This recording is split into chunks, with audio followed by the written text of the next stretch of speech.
Dust allergy, sinus, asthma, psoriasis 100% treatment శాస్త్ర పరిష్కారం కొరకు Neocare homeopathy MD doctor Bellamkonda Nageswara Rao గారిని సంప్రదించండి. నమస్తే, నేను Keshav. Welcome to Suman TV. కేంద్రం ఫుల్ ఫ్లెడ్జ్డ్ బడ్జెట్ ప్రవేశపెట్టింది.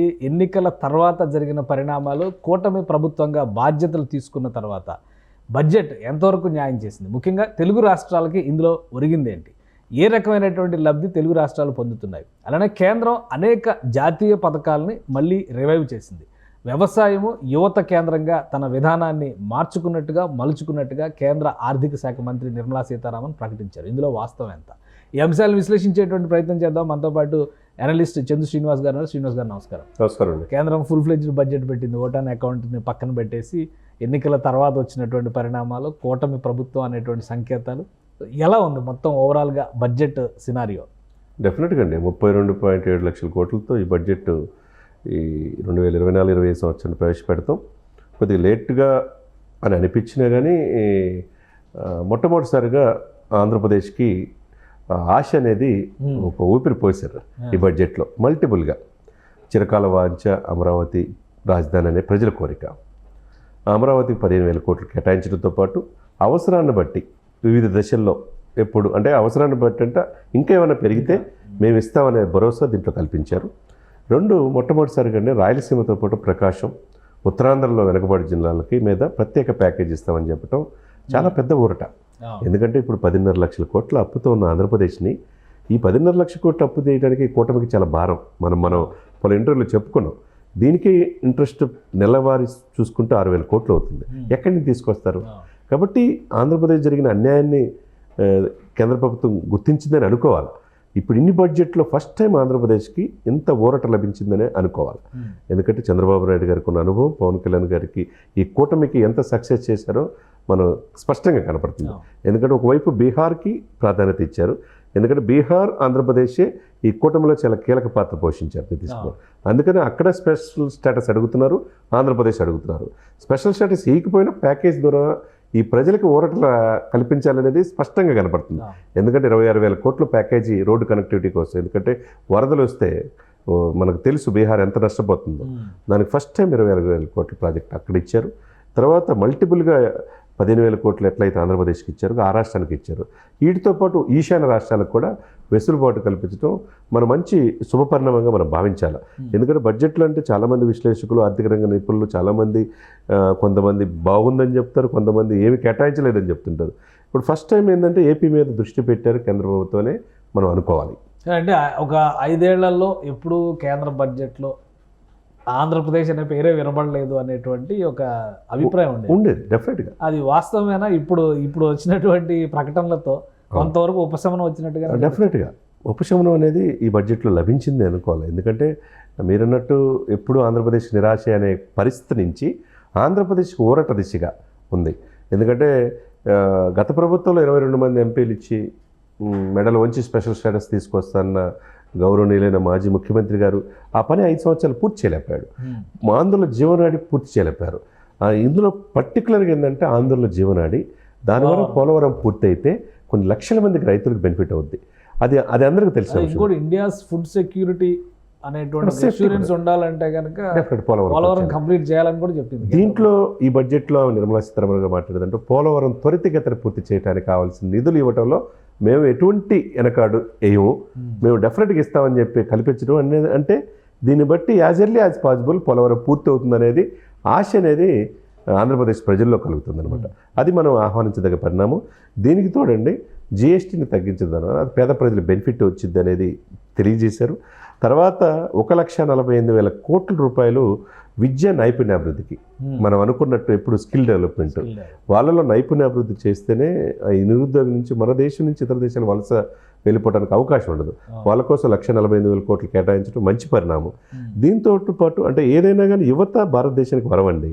ప్రపంచంలో మిగతా దేశానికి లేని విధంగా మన దేశం ఉన్నది యువత సంపద. వాళ్ళకి కాన్సన్ట్రేషన్ చేశారు. ఇకపోతే 1,52,000 కోట్ల రూపాయలు వ్యవసాయ ఆధారిత పరిశ్రమలు. అంటే చూడండి, రైతులు వెన్నుముక్క దేశానికి. దీనికి కూడా సరైన ప్రాధాన్యత కల్పించడం. అదే సమయంలో మనం సెల్ ఫోన్లు కావచ్చు, మిగతా వాళ్ళకు కూడా ట్యాక్స్ తగ్గించడం అనేది మంచి వెసులుబాటుగానే మనకు కనపడతాం. ఇంకోటి రాష్ట్రంలో ఎక్కువ ఆశించింది ఏంటంటే ప్రత్యేక హోదా అనే దాని మీద ఈ అఖిలపక్ష సమావేశంలో కొంత రాజకీయ హడావుడి నెలకొన్నటువంటి పరిస్థితి. అవును.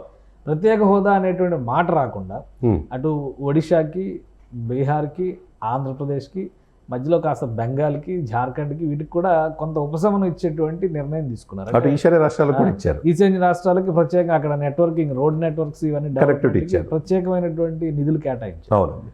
ఇవన్నిటిని కలిపి చూసినప్పుడు ఇక ప్రత్యేక హోదా అనేటువంటి అంశం పాసిబుల్ కాదు, పూర్తిగా అటకెక్కించేసినట్టే.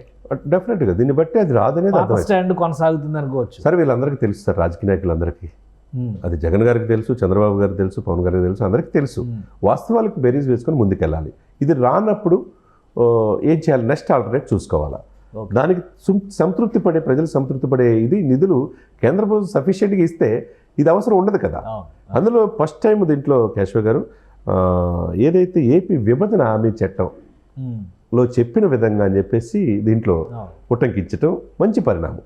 అందులో ఆంధ్రప్రదేశ్కి అన్యాయం జరిగిన మాట వాస్తవం. రాజధాని స్పెషల్ గా మెన్షన్ చేశారు. అంటే రాజధాని పేరు చెప్పకపోయినా అవును, mention చేశారు. రాజధాని ఉండాల్సిన అవసరాన్ని కేంద్రం గుర్తించింది కదా. 15,000 కోట్లు డెఫినెట్గా. కేటాయిస్తారు. అంటే మోదీ గారు ఆ రాజధాని శంకుస్థాపన కోసం 2014లో ఏదైతే హామీ ఇచ్చారో, ఢిల్లీ తలదన్నే రాజధాని చేస్తాం, ఆ విషయంలో వెనక ఏమన్నారు, ఆ దిశగా జరిగిందంటే గత 5 సంవత్సరాలు జరగకపోవడం కారణం అప్పుడున్న పాలకులు కావచ్చు, వాళ్ళ నిర్లక్ష్యం కావచ్చు.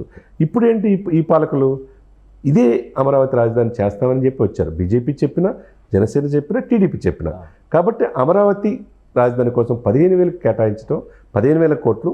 ఇదే కాకుండా విడతల వారీగా అవసరాన్ని బట్టి ఇస్తామని చెప్పి అనటం డెఫినెట్గా రాజధాని పూర్తవుతుందనే నమ్మకాన్ని కేంద్ర ప్రభుత్వం ఈ బడ్జెట్లో కల్పించింది. ఇక ఓవరాల్ గా పనులు ఊపందుకోవడానికి మార్గం సుగమం అయినట్టు. ఎందుకంటే డెఫినెట్గా అటు పోలవరం, ఏ అంటే అమరావతి, పి అంటే పోలవరం అన్నారు. రెండింటికి కూడా ఒక బిగ్ రిలీఫ్. డెఫినెట్గా అండి, ఇవన్నీ కూడా మంచి రిలీఫే.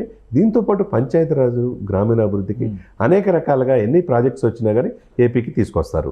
డెఫినెట్ దానివల్ల కూడా చాలా ఊరట లభించే అవకాశం ఉంది. తర్వాత టూరిజం మీద పెద్ద కాన్సన్ట్రేషన్ చేస్తారు. టూరిజం గోదావరి జిల్లాలో మనకు తెలుసు sir, rice bowl of India అంటారు ఒకప్పుడు గోదావరి జిల్లాలో.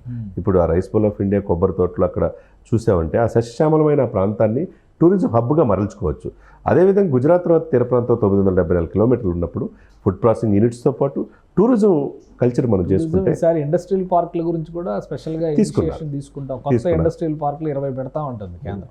డెఫినెట్గా వాటిలో వైజాగ్, చెన్నై కారిడార్, అవును, అలానే హైదరాబాద్, బెంగళూరు కారిడార్. అక్కడేమో కొప్పర్తిలో ఒక నోడ్ అనౌన్స్ చేశారు, అవును, ఇటేమో ఓరవకల్లో ఒక నోడ్ అనౌన్స్ చేశారు. ఈ 2 చోట్ల కూడా ఇండస్ట్రియల్ యాక్టివిటీ ఊపందుకునే అవకాశాలు ఉంటాయి. డెఫినెట్గా వస్తాయి కదా. ఇప్పుడు మొన్న మచిలీపట్నం కేంద్రంగా ఇండియన్ ఆయిల్ రిఫైనరీ తీసుకొస్తున్నారు, బీపీసీఎల్ తీసుకొస్తున్నారు.